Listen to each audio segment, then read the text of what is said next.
Ako nga po pala ulit si JRG Pumasin, mga honorsada ko. So may i-introduce lang ako sa inyo. Ako nga po pala, long time na kasi sa inyo. Yes, good to have you again. Yes. May papakilala lang ako sa inyo na bago nating unit kay Honor, si Honor X5C Plus.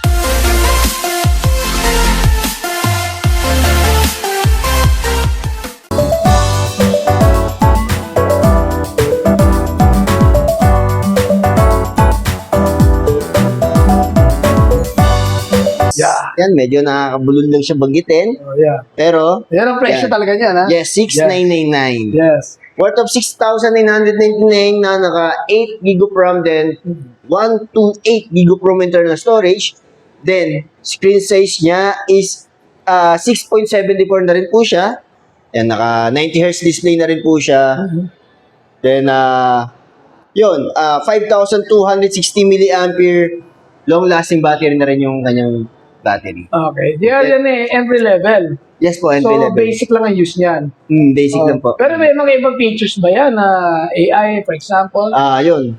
AI object recognition, yun yung nare-recognize niya. Example, sa pagkain, sa tao, any object. Then, AI clarity enhancement. Clarity enhancement. Kumbaga, yun yung na-enhance niya, yung mga features na ating iti-take dito sa ating Kahit Honor yung X5C mga features kahit malabo na i-enhance Yes po. naman. Okay. Pero ano, kamusta naman ang camera quality niya? Tingin nga. 15 megapixel na rin po siya. Okay. Ito, yung front cam natin, is 5 megapixel. Tignan nyo naman po yung linaw. Oo nga. Yan yung etong rear camera natin, which is yung likod natin is naka 50 megapixel. Oh, may get naman siya, no? Yes. Pero meron din siyang video stabilizer ba?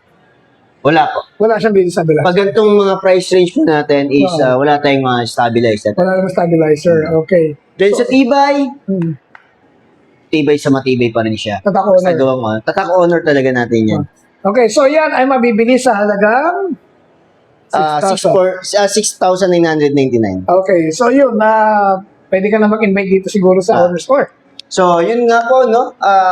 In-invite ko nga lang po ulit kayo dito sa ating store, sa Honor Concept. Tabi tayo ng Vivo Concept and then ang time zone. Dito lang sa Robinson's Place, General Trias, 3rd floor. Kaya ano pang hinihintay nyo mga Honor Gada? Once po pala nag-avail kayo or nag-pre-order ng ating under pre-order pa rin naman po siya. Pero bukas na yung releasing niya. Pero kayong freebies na Earbuds. earbuds. O, bino ba? May free earbuds ka pa?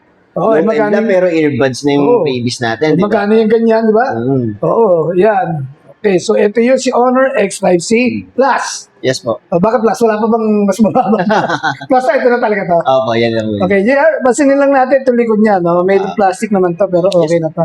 Okay, ito yung camera niya. Triple camera setup ba to? Or flash yung isa? Dual camera Dual setup. camera.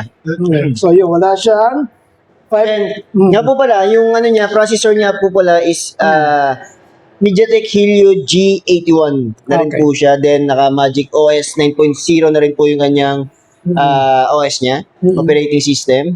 Then, available color natin dyan, Ocean Cyan, then Meteor Silver. Okay. Yung mga tanong ko, may 3.5mm jack ba to? Meron din. 3.5. Kasi ano yun eh, yung mga ayaw mag-wireless earphones. May pa-wired earphones. So ito napansin ko, medyo magaang naman siya. Yes po. Lightweight siya. Lightweight, oo. Hindi siya masyadong ano. Saka okay na rin, medyo okay naman tingnan, no? For an entry-level phone, alam mo naman, tatak honor yan.